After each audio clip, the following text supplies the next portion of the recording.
সাইফুল ইসলাম বাজারে মাছ কেটে সামান্য উপার্জনে টানছেন সংসারের ঘানি।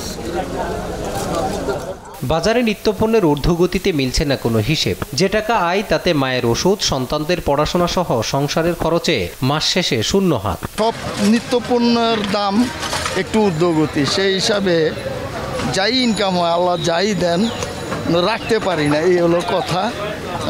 সংসারে খরচ আছে তো, ছেলে মেয়ের লেখাপড়ার খরচ, ঘর ভাড়া, নিজের খরচ, এইভাবে রিজার্ভ রাখতে পারি না। শুক্রবারের কারওয়ান বাজারে আসা নিম্ন মধ্যবিত্ত থেকে মধ্যবিত্ত বেশিরভাগ মানুষেরই আয় ব্যয়ের সমীকরণটা সাইফুলের মতোই। সপ্তাহখানেক ধরে দাম আকাশচুম্বী গরিবের আমিষখ্যাত ডিম আর পোলট্রি মুরগির। সুখবর নেই সবজির বাজারেও। বেগুনের দাম ছুঁয়েছে শতক। বেশিরভাগ সবজির দামই 50-এর উপরে। দেশের জনগণ অসহায়। যেখানে আমি 1 কেজি খেতাম সেখানে আমি হয়তো 250 গ্রাম এক পোয়া নিয়ে খাচ্ছি। মধ্যবিত্ত জীবন বাঁচানো জুলুম। বাজারের অবস্থা এখন খুবই আশঙ্কাজনক। এখানে দেখা যাচ্ছে সব জিনিসের দাম অনেক বেশি। প্রতিটা জিনিসের দাম অগ্নিমূল্য, ক্রয় ক্ষমতার বাইরে গেছে।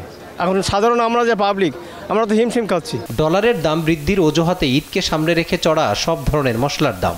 ডলারের দাম বাড়ার ডিক্লারের পর থেকে মশলার দাম অনেক বাড়ছে। বিশেষ করে এলাচির দাম প্রায় কেজিতে 1400-1500 টাকা করে বাড়ছে। এবং কি জিরা, দারচিনি, লং, গোলমরিচ এগুলির দাম কেজিতে 150 টাকা করে বাড়িয়ে গেছে। বাজারের অস্থিরতার পেছনে সরকারের মন্ত্রীরা সিন্ডিকেটকে দুষলেও শক্ত ব্যবস্থা নিতে দেখা যায়নি। বাজারে তদারকি বাড়ানোর পরামর্শ ক্রেতাদের।